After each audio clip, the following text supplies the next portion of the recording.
ব্রিটেনের রাজা তৃতীয় চার্লস নামটি শুনলেই চোখের সামনে ভেসে ওঠে এক রাজকীয় জগতের চিত্র।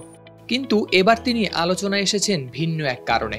শোনা যাচ্ছে রাজা চার্লস এবং তার স্ত্রী রানী ক্যামিলা পরিকল্পনা করেছেন শিগগিরই তারা সফর করবেন বাংলাদেশ, ভারত এবং পাকিস্তান।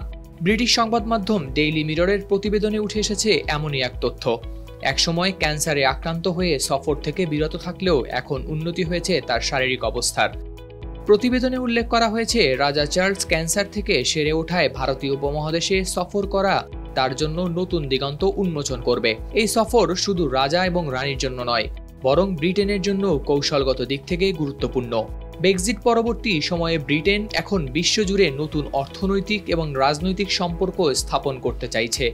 ভারতীয় উপমহাদেশের এই তিন দেশ বাংলাদেশ, ভারত এবং পাকিস্তানের সঙ্গে ব্রিটেনের সম্পর্ক শক্তিশালী করতে এই সফর এক বড় পদক্ষেপ হতে পারে।